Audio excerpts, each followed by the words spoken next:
Olá, realeza! Bem-vindo ao canal e a mais um vídeo da playlist Príncipes Reais.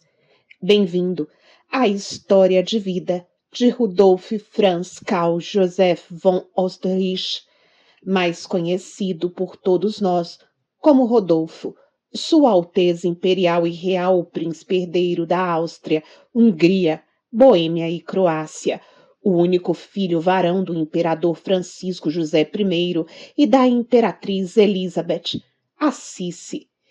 E não se esqueça de registrar a sua passagem por aqui em forma de apoio e contribuição para com o canal. Ajude a continuidade desse trabalho, será maravilhoso se eu puder contar com você. E antes quero deixar aqui um alerta de gatilho, pois o príncipe teve um fim que pode ser um tema sensível para algumas pessoas. Se for o seu caso, procure outro vídeo. Temos ótimas histórias contadas por aqui. Vamos à nossa história de hoje. E senta, que lá vem história. O arqueduque Rodolfo nasceu em 21 de agosto de 1858, no castelo de Laxenburgo, em Viena. Recebeu o nome do primeiro Habsburgo, rei da Alemanha, Rudolf I. Um legítimo Habsburgo-Lorena, nasceu em uma das mais importantes e mais longas casas reais reinantes da história da Europa. Foi o terceiro filho, único menino, portanto o herdeiro presuntivo do trono desde o seu nascimento, de Francisco José I da Áustria e a imperatriz Elizabeth da Baviera. No dia seguinte ao seu nascimento, a criança foi nomeada comandante de um regimento de infantaria por seu pai e, aos 2 anos de idade, usou seu primeiro uniforme militar.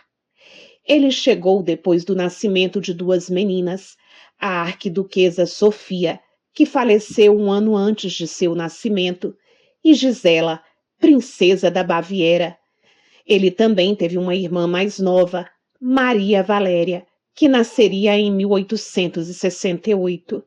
Começou desde cedo, como era habitual na casa de Habsburgo, uma educação abrangente, que iria prepará-lo para o seu futuro grandioso. Desde a sua infância, foi sistematicamente moldado e preparado para o seu papel como herdeiro do trono.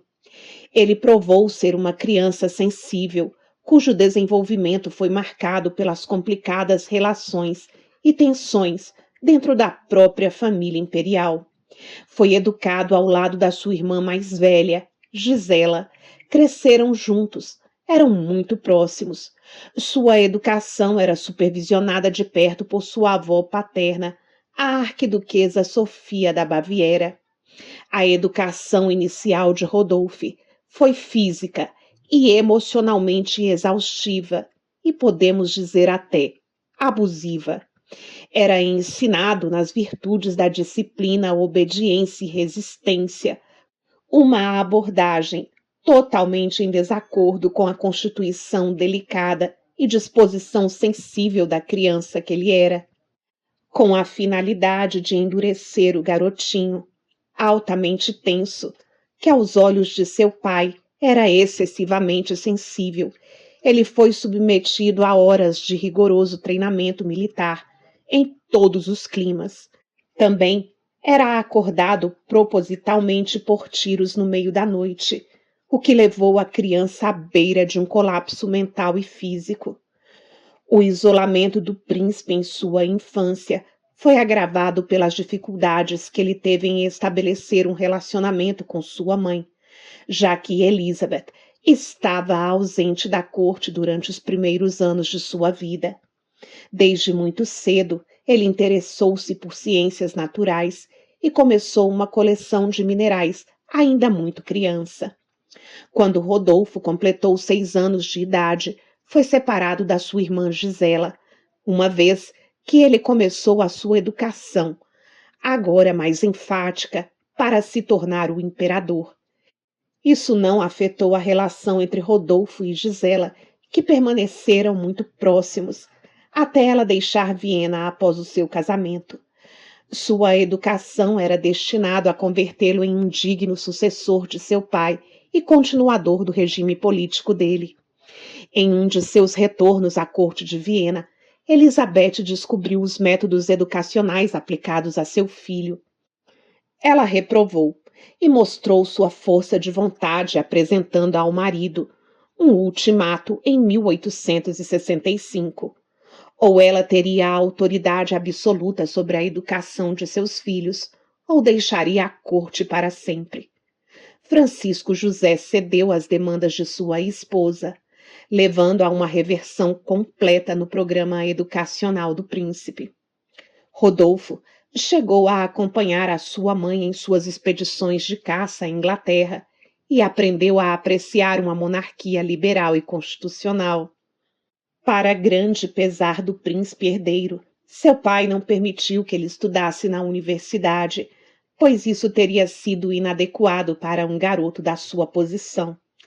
Como parte de sua preparação para a vida, seu pai encarregou um ajudante de contratar uma jovem saudável e discreta para guiar o seu filho durante seu primeiro encontro sexual. Abre aspas. O amor é certamente uma das coisas mais bonitas na vida de todos os seres vivos. Fecha aspas. Escreveu Rodolfo aos 15 anos. Mas não foi exatamente amor que Rodolfo buscou em sua juventude. Rapidamente, ele tornou-se um mulherengo. Abre aspas. Que tentações atacam um homem tão jovem? Fecha aspas. Teria declarado uma das damas de companhia da imperatriz, sua mãe. Corações femininos caíram positivamente no colo do príncipe herdeiro, observou um conselheiro da embaixada da Alemanha em Viena.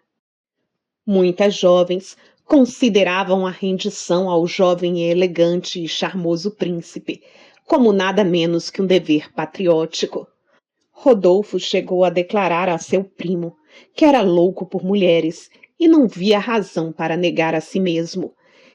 Ele também não era discreto sobre seus interesses e fez poucas distinções entre as casadas e as solteiras.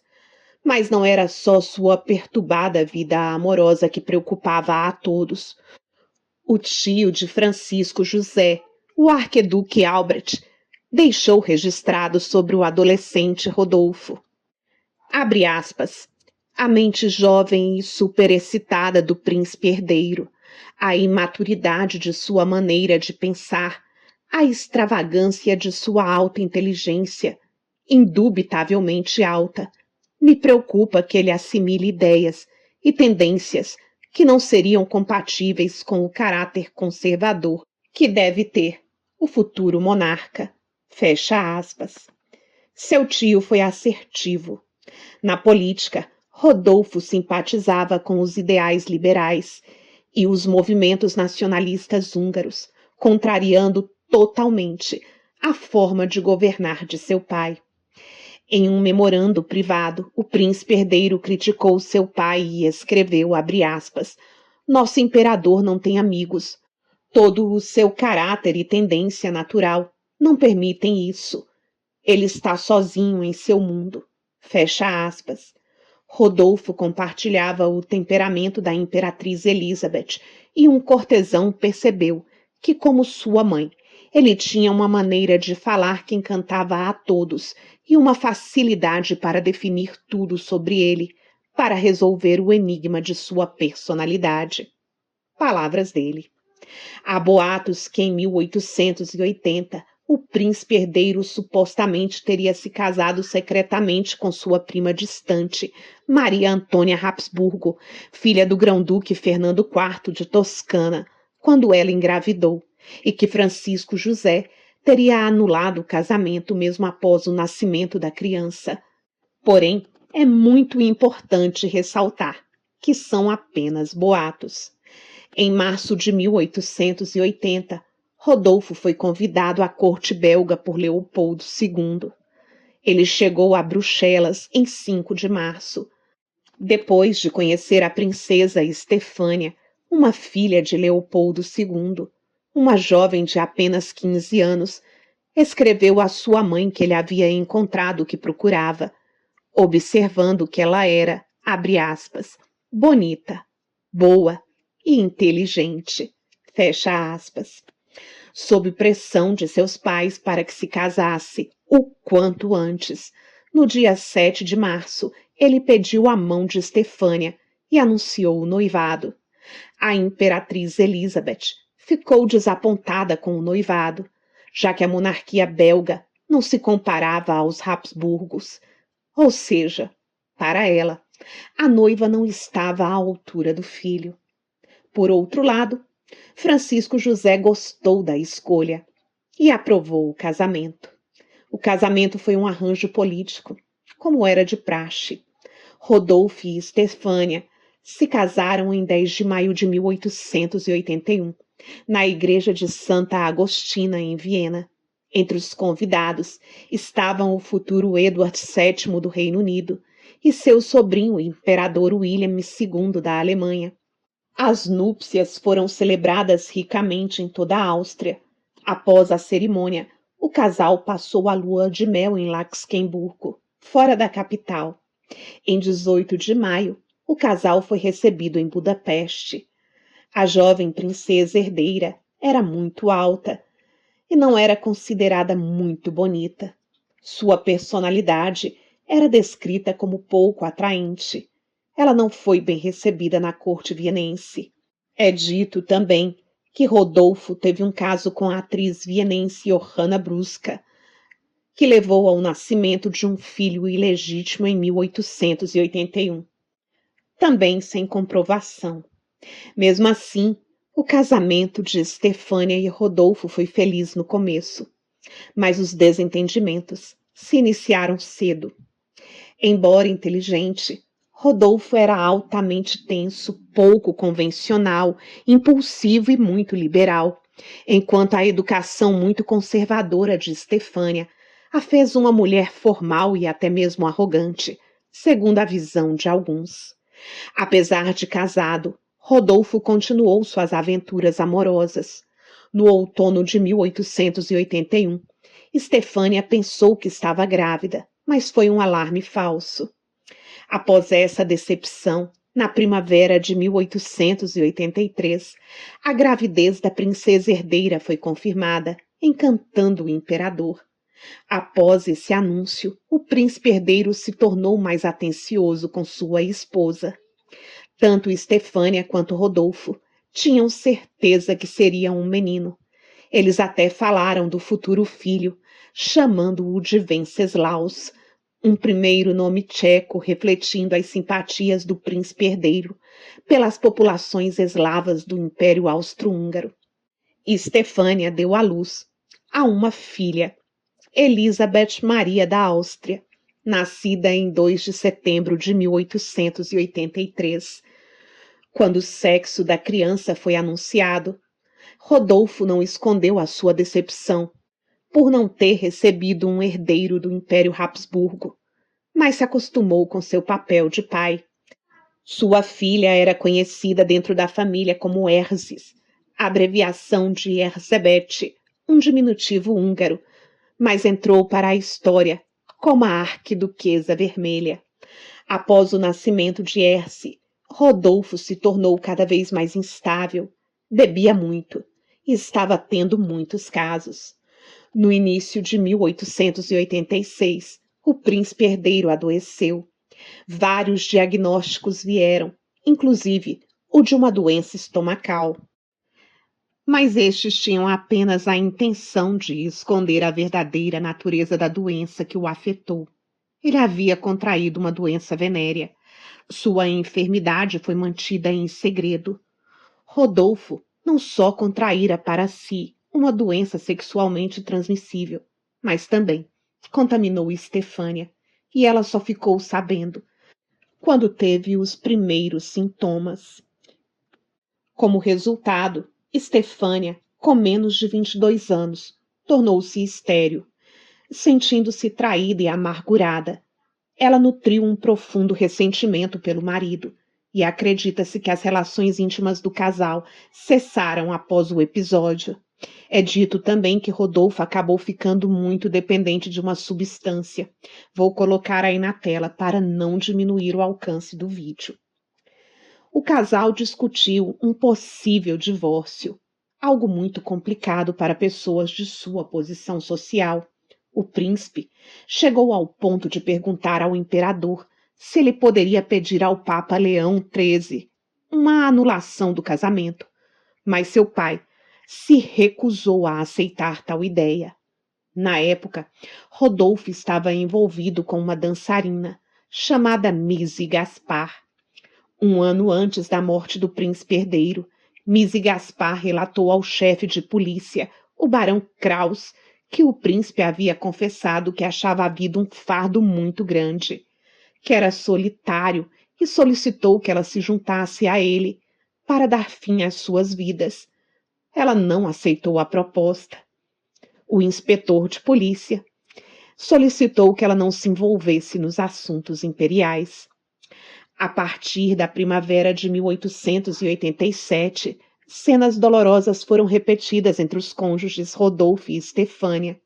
Rodolfo começou a perder o controle de si mesmo, sofrendo de profundos ataques de melancolia e mania. Proferia palavras de baixo calão e dizia para quem quisesse ouvi-lo que pressentia que sua morte era iminente. Durante o verão de 1888, Estefânia notou uma mudança na condição geral do príncipe herdeiro. Seu caráter estava cada vez mais raivoso e o levava a contínuas explosões públicas. Em outubro de 1888, Estefânia, muito preocupada, foi falar com o imperador, tentando alertá-lo, mas não conseguiu convencê-lo. Ela achava que Rodolfo estava muito triste e melancólico, além de muito instável, e temia por sua vida, quase um presságio. Ela registrou, abre aspas, o imperador me cumprimentou cordialmente. Comecei dizendo a ele que Rodolfo estava muito doente e que sua aparência era patética e seu comportamento dissipado me causavam sérias preocupações. Implorei a ele que fizesse seu filho fazer uma longa jornada para distraí-lo de sua existência extenuante. Mas o imperador me interrompeu. É a sua imaginação que cria fantasmas para você. Rodolfo está indo muito bem. Ele parece um pouco cansado, ele está na estrada com muita frequência. Ele se esforça demais, ele deveria ficar mais tempo com você. Mas não tenha medo. Fecha aspas. Infelizmente, o imperador não a ouviu. Em 1888, Rodolfo conheceu Mary Vetsera, que já teve a sua história contada por aqui. Uma bela e jovem moça de origem húngara. Eles começaram um romance.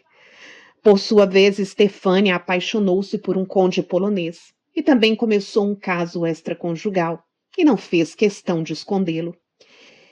Em uma manhã de muita neve, em janeiro de 1889, um servo muito preocupado abriu uma porta trancada no remoto pavilhão de caça nas profundezas da floresta de Viena.